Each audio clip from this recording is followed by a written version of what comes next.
بسم اللہ الرحمن الرحیم۔ آج ہم انشاءاللہ غسل سے متعلق کچھ احکام پڑھیں گے، چونکہ ہمارے ابھی طہارت کا ہی باب چل رہا ہے۔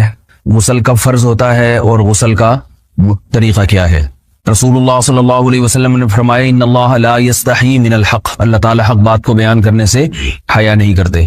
تو غسل کے جو مسائل ہیں ان میں بھی بعض دفعہ کچھ ایسی باتیں آتی ہیں جو بظاہر حیا کے خلاف ہیں، لیکن علم کی ایک بات ہے، سیکھنے اور سکھانے میں حیا اگر کریں گے تو پھر ظاہر ہے ساری زندگی جاہل ہی رہے گا انسان۔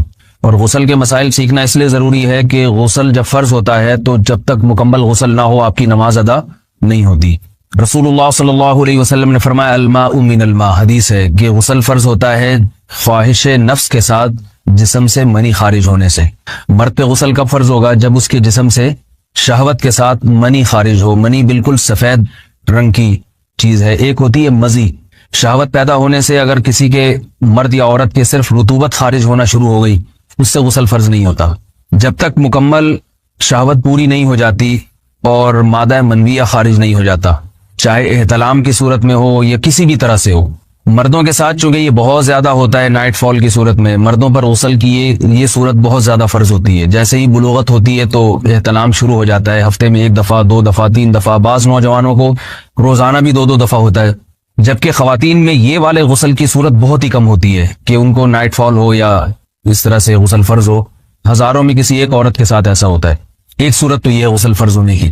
دوسری صورت کیا ہے کہ جب انسان اپنی زوجہ کے ساتھ ملاپ کرے اور انٹرکورس ہو جائے، چاہے اس صورت میں ڈسچارج دونوں میں سے کوئی ہو یا نہ ہو، لیکن دونوں پہ غسل فرض ہو جائے گا، مرد پہ بھی اور عورت پہ بھی۔ یہ تو مردوں کے غسل کے فرض ہونے کا ہے۔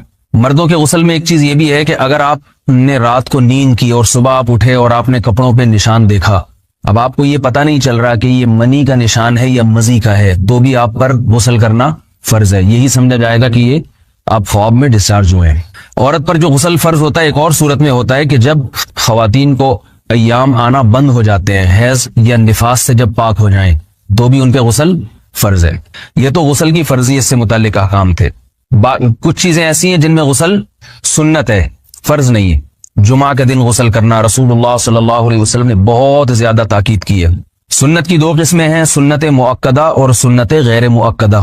مؤکدہ وہ ہوتی ہیں کہ جن کو چھوڑنے کا اگر کوئی معمول بنا لے تو گناہ کا خطرہ ہے، اور ایسا شخص قابل ملامت ہے، اسے شریعت ملامت کرتی ہے، برا بھلا کہتی ہے۔ تو غسل سنت مؤکدہ ہے ہفتے میں 1 مرتبہ، چاہے جمعے کے دن ہو یا کسی بھی دن ہو۔ جو مسلمان ہفتے میں 1 دفعہ بھی نہیں نہاتا، وہ کتنا ہی نیٹ کلین ہو، مگر شریعت کی نظر میں وہ قابل ملامت ہے، اسے تانے دینے چاہیے کہ شرم نہیں آتی ہو مسلمان مگر رہتے ہو بھنگیوں اور چماروں کی طرح۔ ملامت تو اسی کو کہتے ہیں نا۔ اس کی دلیل رسول اللہ صلی اللہ علیہ وسلم نے فرمایا، صحیح حدیث ہے، حق علی کل مسلم ان یغتسل کل اسبوع مرۃ، کہ ہر مسلمان پر لازم ہے کہ وہ ہفتے میں کم از کم 1 مرتبہ غسل کرے۔ ہر مسلمان پر لازم ہے، چاہے اس پہ غسل فرض نہ بھی ہے۔ اور کس دن بہتر ہے؟ جمعہ کے دن۔ نبی صلی اللہ علیہ وسلم نے حکم دیا ہے کہ جمعے کے دن غسل کیا جائے۔ امام احمد ابن حنبل کا مذہب یہ ہے کہ جمعے کے دن غسل کرنا واجب ہے، صرف سنت نہیں ہے بلکہ واجب ہے، لیکن جمہور کا مذہب یہ ہے کہ سنت عمل ہے۔ غیر مسلم جب اسلام قبول کرتا ہے تو اس وقت بھی اس کے لیے غسل کرنا سنت ہے۔ جب ہم مردے کو نہلاتے ہیں تو جو مردے کو نہلائے اس کے لیے بھی خود غسل کرنا افضل ہے، سنت عمل ہے۔ عید کے دن غسل کرنا سنت عمل ہے۔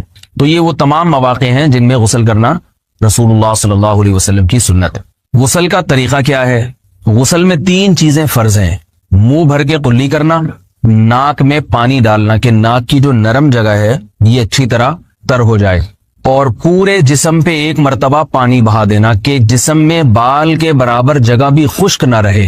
یہ تو ہے فرض، یعنی یہ کام کسی نے کسی بھی طرح سے کر لیا تو غسل ادا ہو جائے گا، چاہے اس کی نیت غسل کی تھی یا نہیں تھی۔ کوئی آدمی چلتا ہوا جا رہا ہے، پھسل کے تالاب میں گر گیا، پورے غوطے کھا کے باہر نکلا، قلی کر لے اور ناک میں پانی ڈال لے تو غسل اس کا ادا ہو جائے گا۔ البتہ چونکہ نیت نہیں تھی لہذا غسل کا ثواب نہیں ملے گا، ثواب نیت کے بغیر نہیں ملتا انسان۔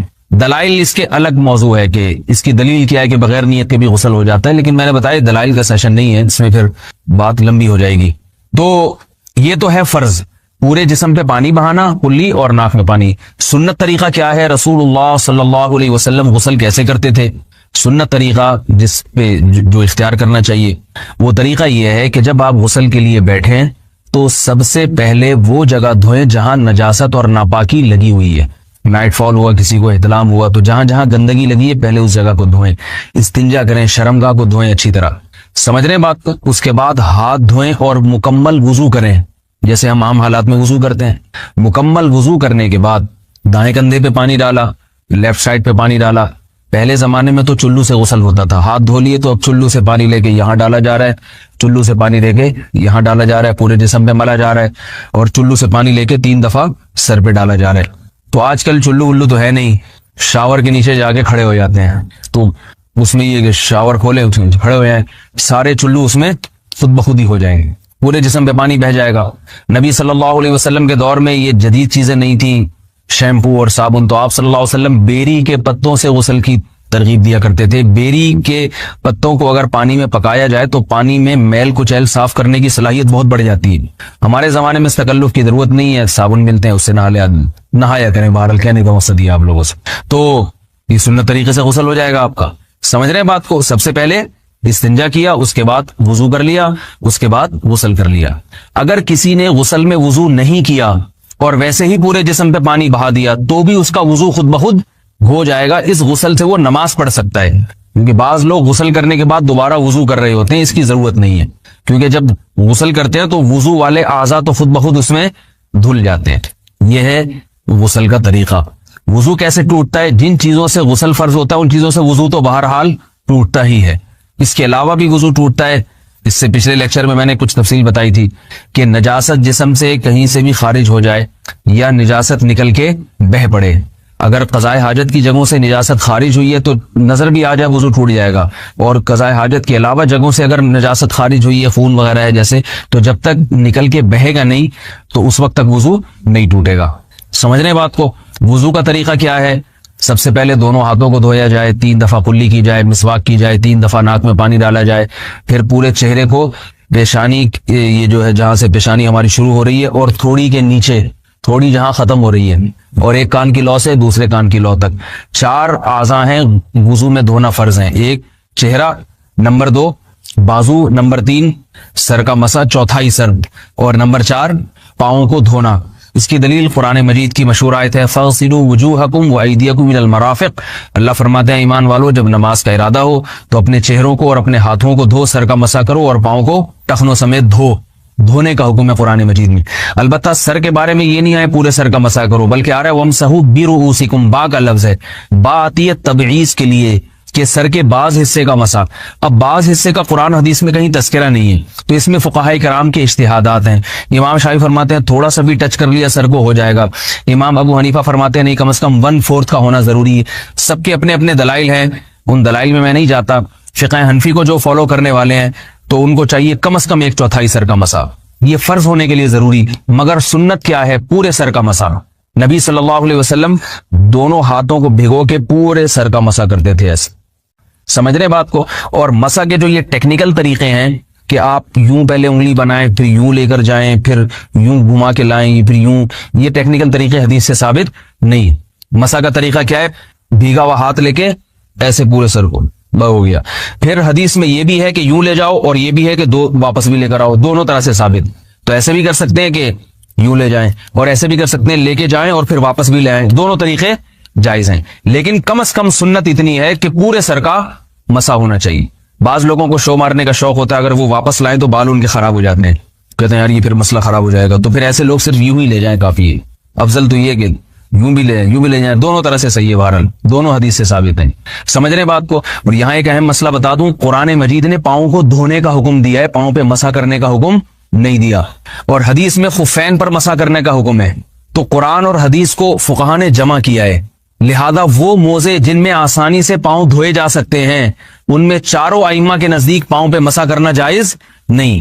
سعودی عرب میں جو بعض سلفی حضرات اور یہاں ہمارے ہاں بھی اہل حدیث حضرات نے عام موزوں پر بھی جو مسا کی ایک روایت ڈال دی ہے, اسلاف میں, تابعین, تبع تابعین میں اور چاروں ائمہ کے مذاہب میں اس کا ثبوت نہیں ملتا. اگر اسلاف میں کوئی قائل بھی ہے تو ایک شاذ قول, اکا دکا قول ملتا ہے, ورنہ یہ ائمہ اربعہ کے مذہب کے خلاف ہے. اور جو احادیث جو نقل ہوتی ہیں صحیح سند کے ساتھ ان کے بھی خلاف اور قرآن کی آیت کے بھی خلاف ہے.